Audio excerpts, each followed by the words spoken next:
two men decided that they would like to build a house. And they drove their truck to the local lumber yard. And one of the men, a young man, got out of the truck and he walked into the lumber store. And the clerk looked at him and the clerk said, "What would you like?" And the young man said, "I would like to have some 4x2s. And the clerk said, "Don't you mean 2x4s? And the young man said, "Wait a minute, I'll be right back." He goes back to the truck, and then he comes back in to the lumberyard store. And he says to the clerk, "You're right. Not 4x2s, but 2x4s. Silly me." And the clerk said, "Well, I'll make little mistakes like that. Okay. How long do you want them?" And the young man, "Wait, I'll be right back." Goes back to the truck. And then after a while, he comes back into the store. And the clerk looks at him and says, "How long do you need these?" And the young man looked at him and said, "We're going to need them for a long time because we're going to build a house."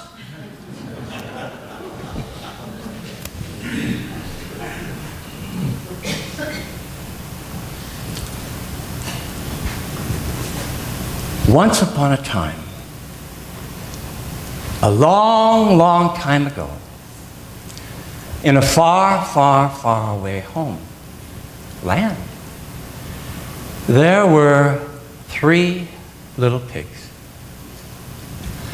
And one day, the 3 little pigs got to a point in their lives where it was time to leave home and say goodbye to the mother so they could go out and build their own lives, build their own home. And that particular evening when they told their mom about it, the mother then said to her sons, "Now boys, if you're going to do this, listen to your mother. Whatever you do, do it right. Don't take any shortcuts in life. Do it right. Help make this world a better place to live, and it may save your life." And so the next morning, the 3 brothers, the 3 pigs, took off. And the youngest brother, he decided to build his house, but he was a little bit lazy. And he decided to build his house straw. And it didn't take him very long, and he was very proud of it.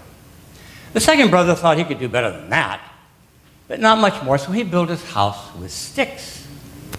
And the third little pig, the oldest of the brothers, built his house with bricks. And everybody was happy. But then, the next night, lo and behold, the big bad wolf was coming down the trails. And the big bad wolf loved little piggies. And the big bad wolf goes up to that first house of straw. And he says, little pig, let me in, or I'll huff and I'll puff and I'll blow your house in." And the little scared piggy said, "Not by the hair of my chinny chin chin." And the big bad wolf, he huffed and he puffed and he blew that house down. And the little pig ran all the way to his brother's house in the house of sticks. And the big bad wolf saw what was going on. Ooh, 2 piggies. And so big bad wolf comes to the second house, which is made of sticks. He said, little pig, let me in, or I'll huff and I'll puff and I'll blow your house in." And the 2 little piggies were scared, but they said, "Not by the hair of our chinny chin chin." And the big bad wolf huffed and he puffed and he blew that house in. And the 2 little piggies ran to their older brother's house and they got in. And they felt safe. But the big bad wolf, 3 little pigs, walks over right in front of the house made of bricks. He said, little pigs, let me in, or I'll huff and I'll puff and I'll blow your house in. And the little pig said, not by the hair of our chinny chin chin. And the big bad wolf began to huff and to puff, and he tried with all his might, but he could not blow that brick house down. But then the wolf didn't give up. He was smart. And he made his way around the house, and he's climbing on the roof. And the older pig saw what was happening. He says to the other brothers, get me a kettle of water as fast as you can. And he got the fireplace roaring with fire. And they brought the kettle of water, he put it on the fireplace and let it really boil. And before long, the wolf was sliding down the chimney and fell right in that kettle of hot water. And that was the end of the big bad wolf. The next day, Mother Pig came to the house with the oldest son, the brick house, and said, well, boys, I'm proud of you, but not so proud about the straw house and the sticks. Really? Remember what your mother said. Whatever you do, do it right. Build it the best you can. Make this world a better world to live in. And it may save your life. And the moral of the story is, if you're going to build it on a great foundation, and even the big bad wolf will never be able to blow it down. And that is The Three Little Pigs by Pastor Al. Our gospel reading is right at the very end of the Sermon on the Mount, chapters 5, 6, and 7. And Jesus has told many stories, and he has said many things. And he has one last story to tell that wraps up everything. And he says, there are two types of people in this world. There are the wise man who would build his house on a rock, and then there are foolish men who build their home on sand. And he said, anyone who hears my sayings and does them is like the wise man who built his home on the rock. And the rains came, and the floods came, and the winds blew, but they could not blow that house down because it was made on the rock. But those who hear my sayings and they do not do them will be like the foolish man who built his home on sand. And the rains came, and the floods came, and the winds blew, and they blew that house down. And great was its fall, because it was built on sand. And Jesus was saying that our lives have to have a strong foundation.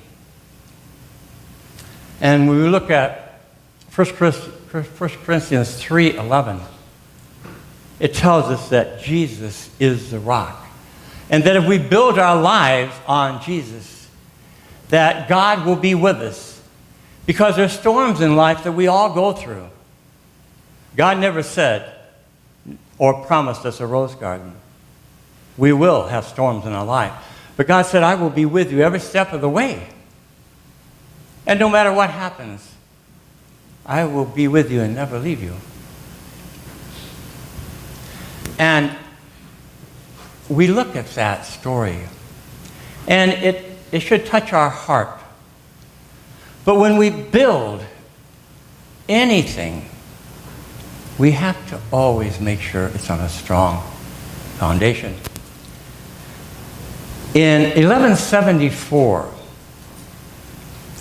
an Italian architect by the name of Bonanno Pisano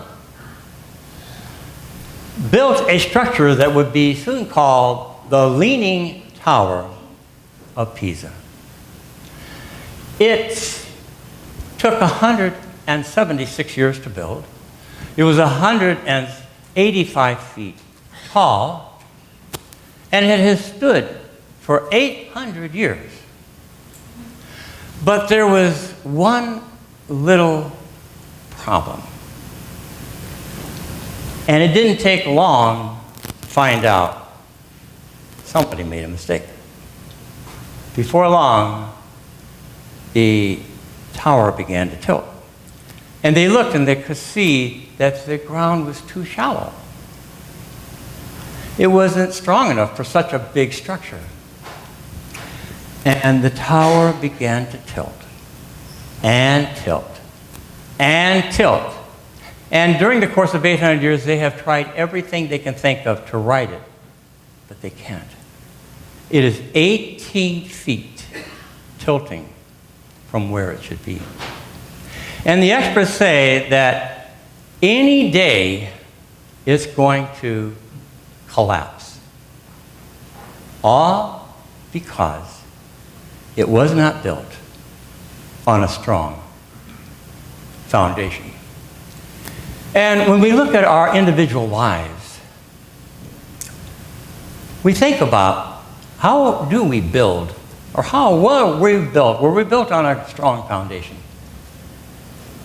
Psychologists, experimental, elementary, child psychiatrist, developmental psychologist, tells us that the first year of a baby's life, if there's no love, in fact, if there's no lover, if there's no touching at all, remember, marasmus, a baby could die of a broken heart. But if there's no love for a baby after 1 year, chances are very high the baby will develop psychopathy, not exactly be a great citizen. But some of the big changes that a mom or dad can make is what they call the rapprochement period. This object relations, but I have to believe all of the research. Between 15 months and 24 months, that is when a child goes on their search and explore missions. Not search and destroy, but search and explore. And you watch the toddler, and they're having fun. If they go over to the kitchen and they hit something and it falls, oh, great, because they're doing it all by themselves. But if the mother is, I guess they call it a helicopter mom, and is watching over the child at all times, the child is not going to learn autonomy, not going to be able to make decisions on his or her own self. And it's probably not going to happen. Always going to be looking after mom to help them. Now, if you go the other way, where you don't do anything, then bad things can happen, of course. But if a mom or dad can allow the child between 15 and 24 months to, watch them, but do things by themselves, autonomy, build their self-esteem. I can do this. I can do it, Mom. That is a wonderful thing. You see, by 3 years of age, that's called object constancy. Child's personality is kind of there. That means that they have internalized representations, mom or dad. And when the babysitter comes in, it's not the end of the world, because they can internalize representations of their parents at 3 years. But the main thing is to allow the child to grow in a sense of, I can do this, autonomy, strong. And we're living in a world today that there's some problems you've probably noticed. For the next generations underneath the millennials, I guess they're Generation Z, I think it's called, in the USA newspaper, they had a very nice article about why young people today, 18 to 20-year-olds, when they go to college, they need to be protected at all times. And there was a book out, and the lady, the author, says the problem is the helicopter parents have tried to protect their children so much that the child cannot really tolerate any bad things. And there's all kinds of problems involved in that. So, how do we build our foundation? How do we do it on a personal level? Have we built it with Christ as the head of our life? Have we built a foundation for ourselves that, yeah, it's okay. No matter what happens in life, It's all going to work out. Deep inside, we know it's going to work out because God promised us that it would work out. And think about your life. You know, for Christians, it always works out, doesn't it? Think about it. But, you know, sometimes we need a blueprint. We need instructions. One of the most amazing tourist attractions in America is in California. It's called the Winchester Mystery Home. Has anyone ever been there? Raise your hand. I'd like to see. I've never been. Well, it is so fascinating. I have to go one day. In 1924, Houdini went into it, and he was so amazed that he called it the Winchester Mystery Home. It all begins back to a lady by the name of Sarah Winchester. Her husband was William Wirt Winchester, the man who developed the Winchester repeating rifle. And what happened is eventually he died. And his wife Sarah inherited $20.5 million, plus she got 50% of the Winchester repeating rifle establishment, so she had a great deal of money to work with. But there were bad things happened to her. Before long, she took the advice of a friend and she went to a psychic. And the psychic told her, you're going to need to build a house because all of the people who have died at the hands of the Winchester, the spirits may be trying to harm you. You need to build a house and keep building it. And as long as you build it, you'll live. But the day you stop building it, you'll probably die. And Sarah Winchester apparently believed that because on 1884, for the next 38 years, around the clock, they began building a house without blueprints. 160 rooms, 40 bathrooms, 2 ballrooms, 3 basements, 10,000 window panes, 20.5 thousand gallons of paint to paint it, and doors and stairways going nowhere in order that it would fool the spirits. And the house was unbelievable. Unfortunately, before long, the 1906, the great earthquake hit a little bit. But then the day that Sarah died, September the 5th, 1922, when she died, the building all stopped. Within really 5 months, things began to happen. In her will, there was nothing mentioned about that house. And so the real estate agents, they put it up for auction.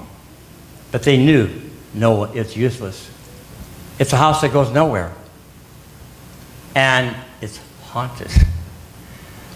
But one person bought it. It would have cost $71 million in today's money. And it was sold for $135,000. But the person that bought it was a good person, and he made it public. And to this day, you can go there and look at a house that had no blueprints to make it. It just goes everywhere. And some people's lives are like that. Have you ever noticed that? Some people, you wonder, wow, where are they going? On an individual level, let God lead you.